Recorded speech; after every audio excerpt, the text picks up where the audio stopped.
Hello বন্ধুরা, তো আশা করছি তোমরা সকলে ভালো আছো এবং সুস্থ আছো।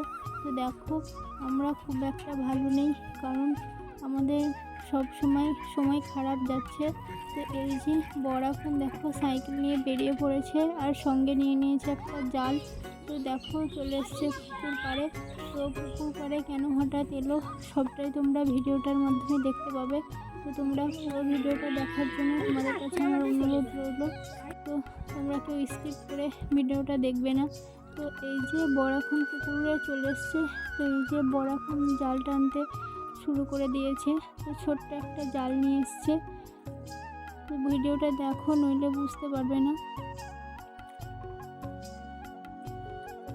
তো কী বলবো, অনেকটাই খারাপ লাগছে। বাবা, এটা হচ্ছে আমাদেরই পুকুর।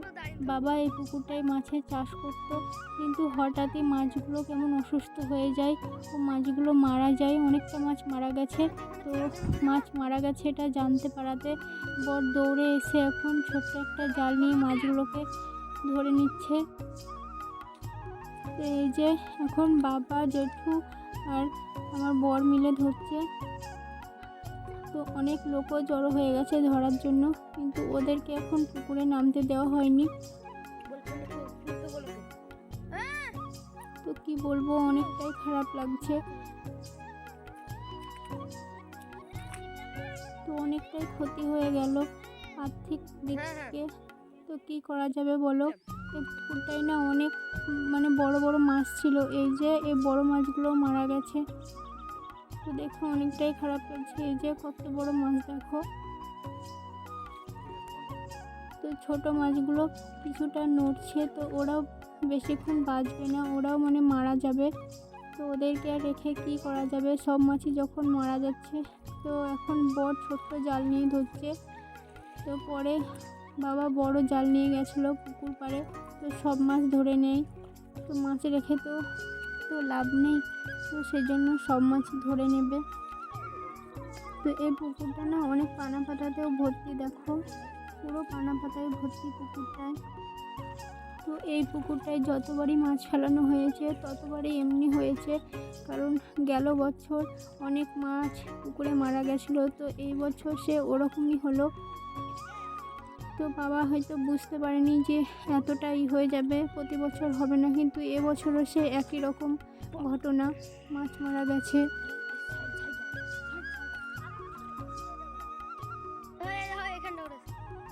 তো পরে তো বাবা অনেকটাই দুশ্চিন্তায় ছিল, কারণ পুকুরে চাষ করতে গেলে অনেক কিছু টাকা পয়সা খরচ করতে হয়, কারণ এই পুকুরটা আমাদের নিজস্ব না। পুকুরটা নিয়ে মাছ চাষ করা হতো। এবার কি করবে, যাদের পুকুরটা নিজস্ব তারা তো আর ছেড়ে দেবে না, তারা তো টাকা নেবে। তো কি করার আছে বলো, ক্ষতিটা তো অনেকটাই হয়ে গেল। আবার মাছগুলো চাষ করলে অতটা হয়তো বুঝতে পারা যেত না, টাকাগুলো দিয়ে দেওয়া হতো, কিন্তু সেটাও তো হলো না। মাছগুলো পুরো মরে গেল, পুরো সব লস হয়ে গেল।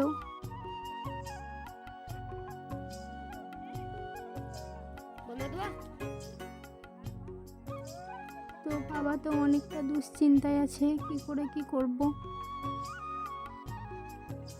তো এতগুলো মাছ মরে গেল একসঙ্গে, কিছু করার নেই, আমাদের সবারই খারাপ লাগছে, বাড়ির সকলের। তো বর এখন যতটুকু পাচ্ছে এই যে ধরে ধরে রাখছে।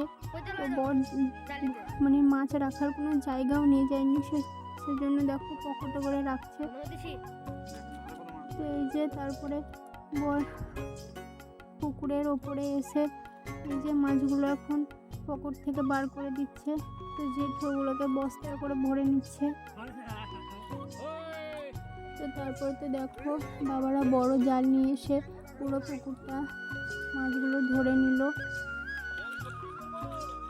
তো সব মাছ তো ধরা হয়নি, কিছুটা মাছ পুকুরে রয়ে গেছিলো। তো ওগুলো তো আমাদের গ্রামের এই পুকুরটায় যাদের আশেপাশে বাড়ি তারা এসে ধরে নিয়ে গেছিলো। তো কাউকে তো বারণ করা হয়নি, কী করবো বলো, এত মাছ নিয়ে তো কিছু করা যাবে না। আর এগুলো যে বিক্রি হবে তাও না, কারণ এই মাছগুলো না অনেকটা মরে গেছে, অনেকটা মরছে। তো সবাই তো কিনতে চাইবে না।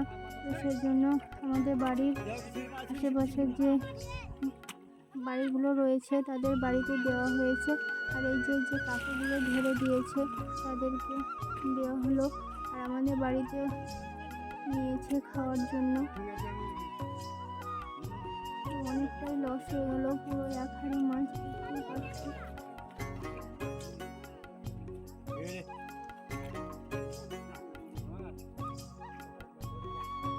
তো খারাপ তো লাগছে, কিন্তু খারাপ লাগলে কিছু করার নেই।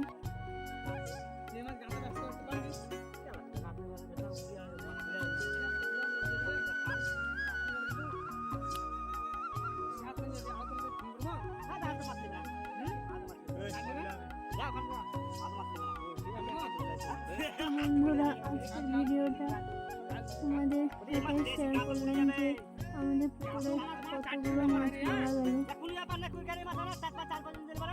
তো তোমরা তো সবটাই দেখতে পেলে। তো আজকে বলার মতো কিছু নেই।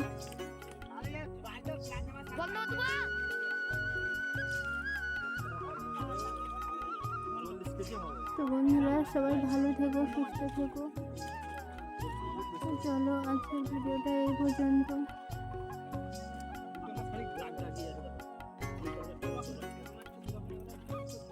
জানি না কালকে ব্লগ ভিডিও দিতে পারবো কিনা।